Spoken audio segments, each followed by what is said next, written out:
लीजिए सुनिए मुंशी प्रेमचंद के लिखे कथा संग्रह मानसरोवर 5 की कहानी अग्नि समाधि, मेरी यानी समीर गोस्वामी की आवाज में। साधु संतों के सत्संग से बुरे भी अच्छे हो जाते हैं, किंतु पयाग का दुर्भाग्य था कि उस पर सत्संग का उल्टा ही असर हुआ। उसे गांजे, चरस और भंग का चस्का पड़ गया, जिसका फल ये हुआ कि एक मेहनती उद्यमशील युवक आलस्य का उपासक बन बैठा। जीवन संग्राम में ये आनंद कहाँ। किसी वटवृक्ष के नीचे धूनी जल रही है, एक जटाधारी महात्मा विराज रहे हैं, भक्तजन उन्हें घेरे बैठे हुए हैं और तिल तिल पर चरस के दम लग रहे हैं। बीच बीच में भजन भी हो जाते हैं। मजूरी धतूरी में ये स्वर्ग सुख कहाँ। चिलम भरना पयाग का काम था। भक्तों को परलोक में पुण्य फल की आशा थी, पयाग को तत्काल फल मिलता था। चिलमों पर पहला हक उसी का होता था। महात्माओं के श्रीमुख से भगवत चर्चा सुनते हुए वो आनंद से विह्वल हो उठता था। उस पर आत्मविस्मृति सी छा जाती थी। वो सौरभ, संगीत और प्रकाश से भरे हुए एक दूसरे ही संसार में पहुंच जाता था। इसलिए जब उसकी स्त्री रुक्मिन रात के 10-11 बज जाने पर उसे बुलाने आती तो पयाग को प्रत्यक्ष का क्रूर अनुभव होता। संसार उसे कांटों से भरा हुआ जंगल सा दिखता। विशेषतः जब घर आने पर उसे मालूम होता कि अभी चूल्हा नहीं जला और चने चबेने की कुछ फिक्र करनी है। वो जात का भर था। गांव की चौकीदारी उसकी मीरास थी। 2 रुपए और कुछ आने वेतन मिलता था। वर्दी और साफा मुफ्त। काम था सप्ताह में 1 दिन थाने जाना, वहां अफसरों के द्वार पर झाड़ू लगाना, अस्तबल साफ करना, लकड़ी चीरना। पयाग रक्त के घूंट पी पी कर ये काम करता, क्योंकि अवज्ञा शारीरिक और आर्थिक दोनों ही दृष्टि से महंगी पड़ती थी। आंसू यों पूछते थे कि चौकीदारी में यदि कोई काम था तो इतना ही, और महीने में 4 दिन के लिए 2 रुपए और कुछ आने कम न थे। फिर गांव में भी अगर बड़े आदमियों पर नहीं तो नीचों पर रौब था। वेतन पेंशन थी, और जब से महात्माओं का संपर्क हुआ वो पयाग के जेब खर्च की मद में आ गई। अतएव जीविका का प्रश्न दिन दिन चिंतोत्पादिक रूप धारण करने लगा। इन सत्संगों के पहले ये दंपत्ति गांव में मजदूरी करता था। रुक्मिन लकड़ियां तोड़कर बाजार ले जाती, पयाग कभी आरा चलाता, कभी हल जोतता, कभी पुर हाँकता। जो काम सामने आ जाए उसमें जुट जाता था। हंसमुख, श्रमशील, विनोदी, निर्द्वंद आदमी था, और ऐसा आदमी कभी भूखों नहीं मरता। उस पर नम्र इतना कि किसी काम के लिए नहीं ना करता। किसी ने कुछ कहा और वो अच्छा भैया कहकर दौड़ा। इसलिए गांव में उसका मान था। इसी की बदौलत निरुद्यम हो जाने पर भी 2-3 साल उसे अधिक कष्ट न हुआ। दोनों जून की तो बात ही क्या, जब महतों को ये रिद्धि न प्राप्त थी जिनके द्वार पर बैलों की 3-3 जोड़ियां बंधती थीं, तो पयाग किस गिनती में था। हां, 1 जून की दाल रोटी में संदेह न था। परंतु अब ये समस्या दिन दिन विषमतर होती जाती थी। उस पर विपत्ति ये थी कि रुक्मिन भी अब किसी कारण से उतनी पतिपरायण, उतनी सेवाशील, उतनी तत्पर न थी। नहीं, उसकी प्रगल्भता और वाचालता में आश्चर्यजनक विकास होता जाता था। अतएव पयाग को किसी ऐसी सिद्धि की आवश्यकता थी जो उसे जीविका की चिंता से मुक्त कर दे और वो निश्चिंत होकर भगवत भजन और साधु सेवा में प्रवृत्त हो जाए। एक दिन रुक्मिन बाजार से लकड़ियां बेचकर लौटी तो पयाग ने कहा, ला कुछ पैसे मुझे दे दे, दम लगा आऊं। रुक्मिन ने मुंह फेर कर कहा, दम लगाने की ऐसी चाट है तो काम क्यों नहीं करते? क्या आजकल कोई बाबा नहीं है, जाकर चिलम भरो। पयाग ने त्योरी चढ़ाकर कहा, भला चाहती है तो पैसे दे दे, नहीं इस तरह तंग करेगी तो एक दिन कहीं निकल जाऊंगा तब रोएगी। रुक्मिन अंगूठा दिखाकर बोली, रोए मेरी बला, तुम रहते ही हो तो कौन सोने का कौर खिला देते हो। अब भी छाती फाड़ती हूं, तब भी छाती फाड़ूंगी। तो अब यही फैसला है? हाँ हाँ, कह तो दिया, मेरे पास पैसे नहीं हैं। गहने बनवाने के लिए पैसे हैं और मैं 4 पैसे मांगता हूं तो यह जवाब देती है। रुक्मिन तिनक कर बोली, गहने बनवाती हूं तो तुम्हारी छाती क्या फटती है? तुमने तो पीतल का छल्ला भी नहीं बनवाया, या इतना भी नहीं देखा जाता? पयाग उस दिन घर न आया। रात के 9 बज गए, तब रुक्मिन ने किवाड़ बंद कर लिए। समझी गांव में कहीं छिपा बैठा होगा, समझता होगा मुझे मनाने आएगी, मेरी बला जाती है। जब दूसरे दिन भी पयाग न आया तो रुक्मिन को चिंता हुई। गांव भर छान आई, चिड़िया किसी अड्डे पर न मिली। उस दिन उसने रसोई नहीं बनाई। रात को लेटी भी तो बहुत देर तक आंखें न लगी। शंका हो रही थी पयाग सचमुच तो विरक्त नहीं हो गया। उसने सोचा प्रातःकाल पत्ता पत्ता छान डालूंगी, किसी साधु संत के साथ होगा, जाकर थाने में रपट कर दूंगी। अभी तड़का ही था कि रुक्मिन थाने में चलने को तैयार हो गई। किवाड़ बंद करके निकली ही थी कि पयाग आता हुआ दिखाई दिया, पर वो अकेला न था। उसके पीछे पीछे एक स्त्री भी थी। उसकी छींट की साड़ी, रंगी हुई चादर, लंबा घूंघट और शर्मीली चाल देखकर रुक्मिन का कलेजा धक से हो गया। वो एक क्षण हतबुद्धि सी खड़ी रही, तब बढ़कर नई सौत को दोनों हाथों के बीच में ले लिया और उसे इस भांति धीरे धीरे घर के अंदर ले चली, जैसे कोई रोगी जीवन से निराश होकर विषपान कर रहा हो। जब पड़ोसियों की भीड़ छट गई तो रुक्मिन ने पयाग से पूछा, इसे कहाँ से लाए? पयाग ने हंसकर कहा, घर से भागी जाती थी, मुझे रास्ते में मिल गई। घर का काम धंधा करेगी, पड़ी रहेगी। मालूम होता है मुझसे तुम्हारा जी भर गया। पयाग ने तिरछी चितवनों से देखकर कहा, दुत पगली, इसे तेरी सेवा टहल करने को लाया हूं। नई के आगे पुरानी को कौन पूछता है?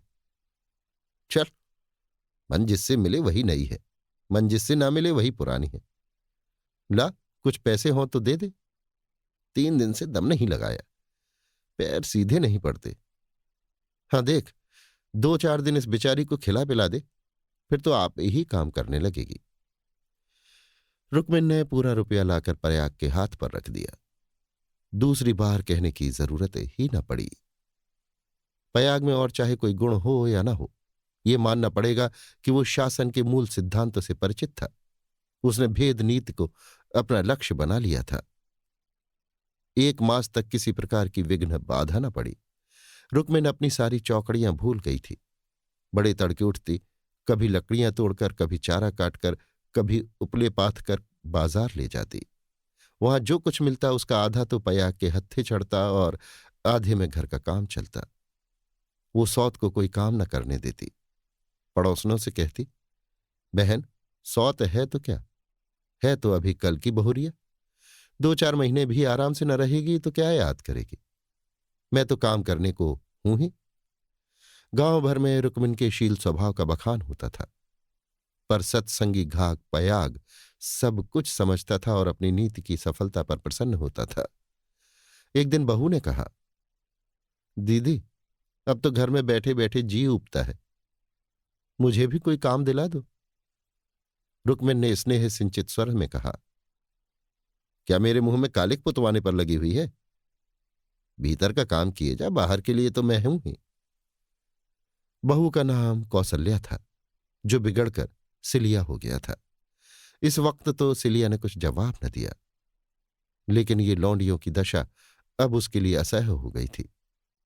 वो दिन भर घर का काम करते करते मरे, कोई नहीं पूछता। रुक्मिन बाहर से 4 पैसे लाती है तो घर की मालकिन बनी हुई है। अब सिलिया भी मजूरी करेगी और मालकिन का घमंड तोड़ देगी। पयाग पैसों का यार है, ये बात उससे अब छिपी न थी। जब रुक्मिन चारा लेकर बाजार चली गई तो उसने घर की टट्टी लगाई और गांव का रंग ढंग देखने के लिए निकल पड़ी। गांव में ब्राह्मण, ठाकुर, कायस्थ, बनिए सभी थे। सिलिया ने शील और संकोच का कुछ ऐसा स्वांग रचा कि सभी स्त्रियां उस पर मुग्ध हो गईं। किसी ने चावल दिया, किसी ने दाल, किसी ने कुछ। नई बहू की आवभगत कौन न करता। पहले ही दौरे में सिलिया को मालूम हो गया कि गांव में पिसनहारी का स्थान खाली है और वो इस कमी को पूरा कर सकती है। वो यहां से घर लौटी तो उसके सिर पर गेहूं से भरी हुई एक टोकरी थी। पयाग ने पहर रात ही से चक्की की आवाज सुनी तो रुक्मिन से बोला, आज तो सिलिया अभी से पीसने लगी। रुक्मिन बाजार से आटा लाया करती थी। अनाज और आटे के भाव में विशेष अंतर न था। उसे आश्चर्य हुआ कि सिलिया इतने सवेरे क्या पीस रही है। उठकर चक्की वाली कोठरी में गई तो देखा सिलिया अंधेरे में बैठी कुछ पीस रही है। उसने जाकर उसका हाथ पकड़ लिया और टोकरी को उठाकर बोली, तुझसे किसने पीसने को कहा है? किसका अनाज पीस रही है? सिलिया ने निशंक होकर कहा, तुम जाकर आराम से सोती क्यों नहीं? मैं पीसती हूं तो तुम्हारा क्या बिगड़ता है? चक्की की घुमर घुमर भी नहीं सही जाती। लाओ टोकरी दे दो, बैठे बैठे कब तक खाऊंगी? 2 महीने तो हो गए। मैंने तो तुझसे कुछ नहीं कहा। तुम कहो चाहे ना कहो, अपना धर्म भी तो कुछ है। तू अभी यहां के आदमियों को नहीं जानती। आटा पिसाते तो सबको अच्छा लगता है, पैसे देते रोते हैं। किसका गेहूं है? मैं सवेरे उसके सिर पर टकाऊंगी। सिलिया ने रुक्मिन के हाथ से टोकरी छीन ली और बोली, पैसे क्यों ना देंगे? कुछ बेगार करती हूं। तू ना मानेगी, तुम्हारी लौंडी बनकर न रहूंगी। ये तकरार सुनकर पयाग भी आ पहुंचा और रुक्मिन से बोला, काम करती है तो करने क्यों नहीं देती? अब क्या जन्म भर बहुरिया ही बनी रहेगी? हो तो गए 2 महीने।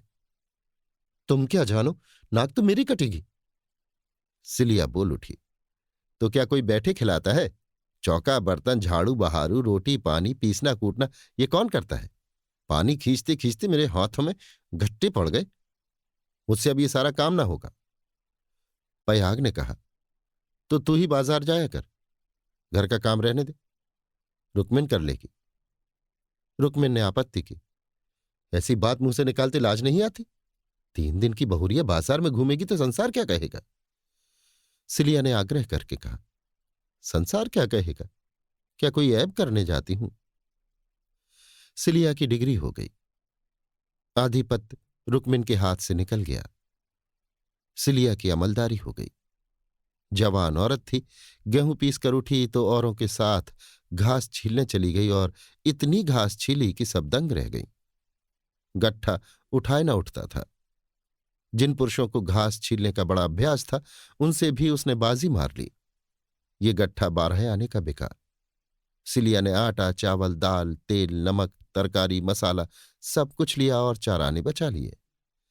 रुक्मिन ने समझ रखा था कि सिलिया बाजार से 2-4 आने पैसे लेकर लौटेगी तो उसे डांटूंगी और दूसरे दिन से फिर बाजार जाने लगूंगी। फिर मेरा राज्य हो जाएगा। पर ये सामान देखे तो आंखें खुल गईं। पयाग खाने बैठा तो मसालेदार तरकारी का बखान करने लगा। महीनों से ऐसी स्वादिष्ट वस्तु मयस्सर न हुई थी। बहुत प्रसन्न हुआ।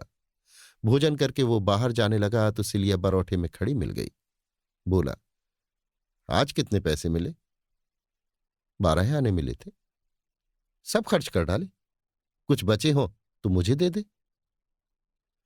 सिलिया ने बचे हुए 4 आने पैसे दे दिए।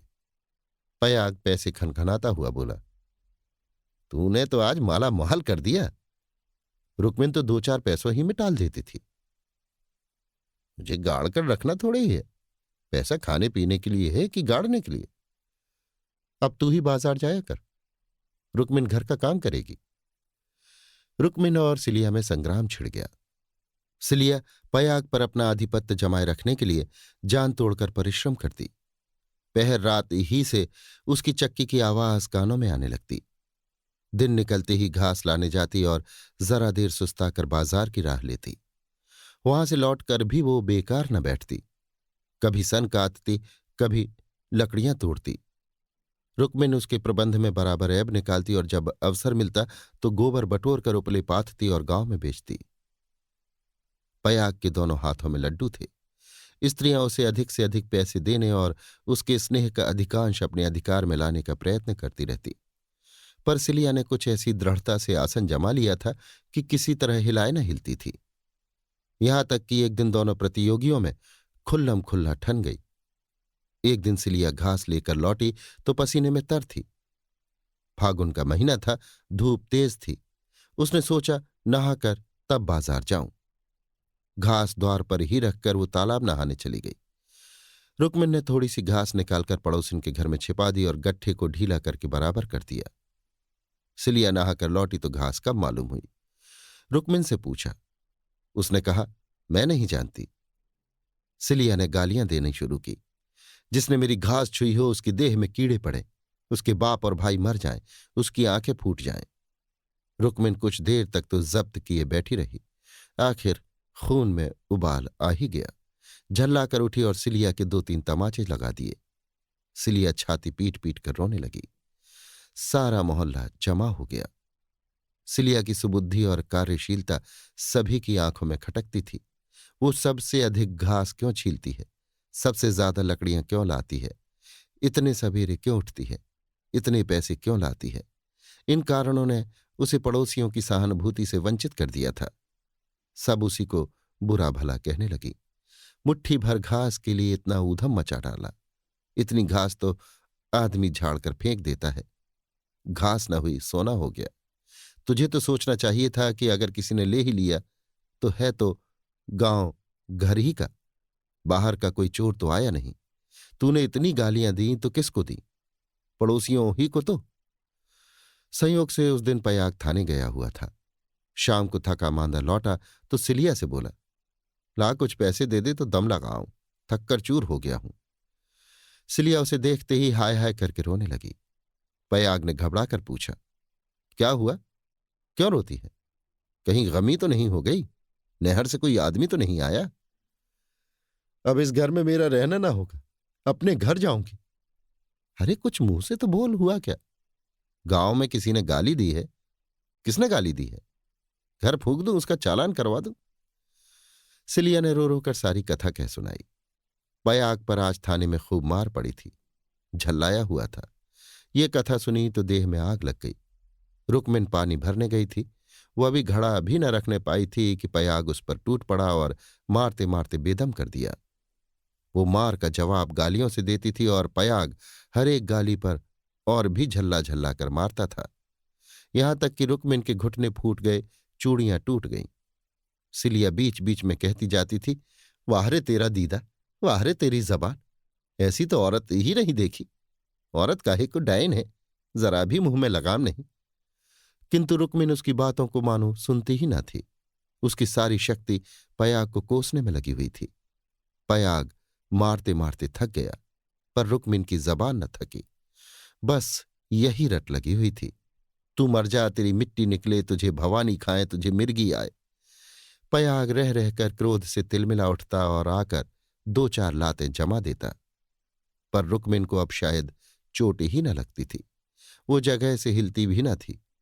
सिर के बाल खोले जमीन पर बैठी इन्हीं मंत्रों का पाठ कर रही थी।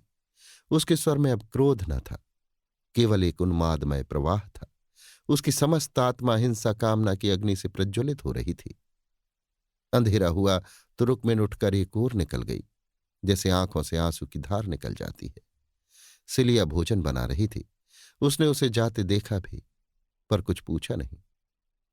द्वार पर पयाग बैठा चिलम पी रहा था, उसने भी कुछ न कहा। जब फसल पकने लगती थी तो 1.5-2 महीने तक पयाग को हार की देखभाल करनी पड़ती थी। उसे किसानों से दोनों फसलों पर हल पीछे कुछ अनाज बंधा हुआ था। माघ ही में वो हार के बीच में थोड़ी सी जमीन साफ करके एक मड़ैया डाल लेता था और रात को खा पीकर आग, चिलम, तमाकू, चरस लिए हुए इसी मड़ैया में जाकर पड़ रहता था। चैत के अंत तक उसका यही नियम रहता था। आजकल वही दिन थे। फसल पकी हुई तैयार खड़ी थी। 2-4 दिन में कटाई शुरू होने वाली थी। पयाग ने 10 बजे रात तक रुकमिन की राह देखी। फिर ये समझकर कि शायद किसी पड़ोसिन के घर सो रही होगी, उसने खा पीकर अपनी लाठी उठाई और सिलिया से बोला, किवाड़ बंद कर ले। अगर रुकमिन आए तो खोल देना और मना जुना कर थोड़ा बहुत खिला देना। तेरे पीछे आज इतना तूफान हो गया, मुझे न जाने इतना गुस्सा कैसे आ गया। मैंने उसे कभी फूल की छड़ी से भी न छुआ था। कहीं बूढ़ धंस न मरी हो तो कल आफत आ जाए। सिलिया बोली, ना जाने वो आएगी कि नहीं, मैं अकेली कैसे रहूंगी, मुझे डर लगता है। तो घर में कौन रहेगा? सूना घर पाकर कोई लोटा थाली उठा ले जाए तो? डर किस बात का है? रुकमिन तो आती ही होगी। सिलिया ने अंदर से टट्टी बंद कर ली। पयाग हार की ओर चला। चरस की तरंग में ये भजन गाता जाता था। ठगनी क्या नैना झमकावे, कद्दू काट मृदंग बनावे, नींबू काट मजीरा, पांच तरोई मंगल गावे, नाचे बालम खीरा, रूपा पहर के रूप दिखावे, सोना पहर रिझावे, गले डाल तुलसी की माला, तीन लोक भरमावे, ठगनी क्या नैना झमकावे। सहसा सिवाने पर पहुंचते ही उसने देखा कि सामने हार में किसी ने आग जलाई। एक क्षण में एक ज्वाला सी दहक उठी। उसने चिल्लाकर पुकारा, कौन है वहां? अरे ये कौन आग जलाता है? ऊपर उठी ज्वालाओं ने अपनी आग्नेय जिह्वा से उत्तर दिया। अब पयाग को मालूम हुआ कि उसकी मड़ैया में आग लगी हुई है। उसकी छाती धड़कने लगी। इस मड़ैया में आग लगना रुई के ढेर में आग लगना था। हवा चल रही थी। मड़ैया के चारों ओर एक हाथ हटकर पकी हुई फसल की चादरें सी बिछी हुई थी। रात में भी उनका सुनहरा रंग झलक रहा था। आग की एक लपट केवल एक जरा सी चिंगारी सारे हार को भस्म कर देगी। सारा गांव तबाह हो जाएगा। इसी हार से मिले हुए दूसरे गांव के हार भी थे, वे भी जल उठेंगे। ओह, लपटें बढ़ती जा रही हैं। अब विलंब करने का समय न था। पयाग ने अपना उपला और चिलम वहीं पटक दिया और कंधे पर लोह बंद लाठी रखकर बेतहाशा मड़ैया की तरफ दौड़ा। मेड़ों से जाने में चक्कर था, इसलिए वो खेतों में से होकर भाग रहा था। प्रतिक्षण ज्वाला प्रचंडतर होती जाती थी और पयाग के पांव और भी तेजी से उठ रहे थे। कोई तेज घोड़ा भी इस वक्त उसे न पा सकता था। अपनी तेजी पर उसे स्वयं आश्चर्य हो रहा था। जान पड़ता था पांव भूमि पर पड़ते ही नहीं। उसकी आंखें मड़ैया पर लगी हुई थी। दाहिने बाएं उसे और कुछ न सूझता था। इसी एकाग्रता ने उसके पैरों में पर लगा दिए थे। न दम फूलता था, न पांव थकते थे। 3-4 फर्लांग उसने 2 मिनट में तय कर ली और मड़ैया के पास जा पहुंचा। मड़ैया के आसपास कोई न था। किसने ये कर्म किया है, ये सोचने का मौका न था। उसे खोजने की तो बात ही और थी। पयाग का संदेह रुक्मिन पर हुआ, पर ये क्रोध का समय न था। ज्वालाएं कुचाली बालकों की भांति ठट्ठा मारती, धक्कम धक्का करती, कभी दाहिनी ओर लपकती और कभी बाईं तरफ। बस ऐसा मालूम होता था कि लपट अब खेत तक पहुंची, अब पहुंची। मानो ज्वालाएं आग्रहपूर्वक क्यारियों की ओर बढ़ती और असफल होकर दूसरी बार फिर दूने वेग से लपकती थीं। आग कैसे बुझे? लाठी से पीट कर बुझाने का गौना था। वो तो निरी मूर्खता थी। फिर क्या हो? फसल जल गई तो फिर किसी को मुंह न दिखा सकेगा। आह, गांव में कोहराम मच जाएगा, सर्वनाश हो जाएगा। उसने ज्यादा नहीं सोचा। गवारों को सोचना नहीं आता। पयाग ने लाठी संभाली, जोर से एक छलांग मारकर आग के अंदर मड़ैया के द्वार पर जा पहुंचा। जलती हुई मड़ैया को अपनी लाठी पर उठाया और उसे सिर पर लिए सबसे चौड़ी मेड़ पर गांव की तरफ भागा। ऐसा जान पड़ा मानो कोई अग्नि आन हवा में उड़ता चला जा रहा है। फूस की जलती हुई धज्जियां उसके ऊपर गिर रही थीं, पर उसे इसका ज्ञान तक न होता था। एक बार एक मूठा अलग होकर उसके हाथ पर गिर पड़ा। सारा हाथ भुन गया, पर उसके पांव पल भर भी नहीं रुके। हाथों में जरा भी हिचक न हुई। हाथों का हिलना खेती का तबाह होना था। पयाग की ओर से अब कोई शंका न थी।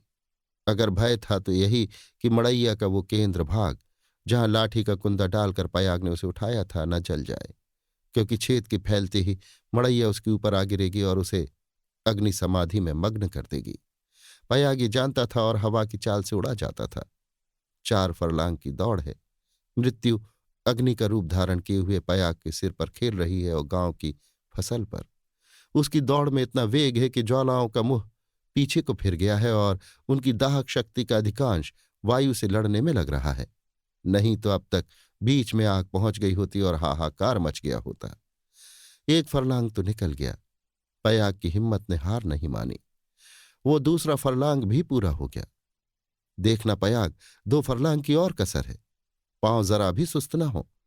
ज्वाला लाठी के कुंदे पर पहुंची और तुम्हारे जीवन का अंत है। मरने के बाद भी तुम्हें गालियां मिलेंगी। तुम अनंत काल तक आहों की आग में जलते रहोगे। बस 1 मिनट और। अब केवल 2 खेत और रह गए हैं। सर्वनाश। लाठी का कुंदा ऊपर निकल गया। मड़ैया नीचे खिसक रही है। अब कोई आशा नहीं। पयाग प्राण छोड़कर दौड़ रहा है। वो किनारे का खेत आ पहुंचा। अब केवल 2 सेकंड का और मामला है। विजय का द्वार सामने 20 हाथ पर खड़ा स्वागत कर रहा है। उधर स्वर्ग है, इधर नरक। मगर वो मड़ैया खिसकती हुई पयाग के सिर पर आ पहुंची। वो अब भी उसे फेंक कर अपनी जान बचा सकता है, पर उसे प्राणों का मोह नहीं। वो उस जलती हुई आग को सिर पर लिए भागा जा रहा है। वो उसके पांव लड़खड़ाए। हाय, अब ये क्रूर अग्नि लीला नहीं देखी जाती। एकाएक एक स्त्री सामने के वृक्ष के नीचे से दौड़ती हुई पयाग के पास पहुंची। ये रुक्मिन थी। उसने तुरंत पयाग के सामने आकर गर्दन झुकाई और जलती हुई मड़ैया के नीचे पहुंचकर उसे दोनों हाथों पर ले लिया। उसी दम पयाग मूर्छित होकर गिर पड़ा। उसका सारा मुंह झुलस गया था। रुक्मिन उस अलाव को लिए हुए 1 सेकंड में खेत के डांडे पर आ पहुंची, मगर इतनी दूर में उसके हाथ जल गए, मुंह जल गया और कपड़ों में आग लग गई। उसे अब इतनी सुध भी न थी कि मड़ैया के बाहर निकल आए। वो मड़ैया को लिए हुए गिर पड़ी। इसके बाद कुछ देर तक मड़ैया हिलती रही। रुक्मिन हाथ पांव फेंकती रही, पर अग्नि ने उसे निगल लिया। रुक्मिन ने अग्नि समाधि ले ली। कुछ देर के बाद पयाग को होश आया। सारी देह जल रही थी। उसने देखा वृक्ष के नीचे फूस की लाल आग चमक रही है। उठकर दौड़ा और पैर से आग को हटा दिया। नीचे रुक्मिन की अधजली लाश पड़ी हुई थी।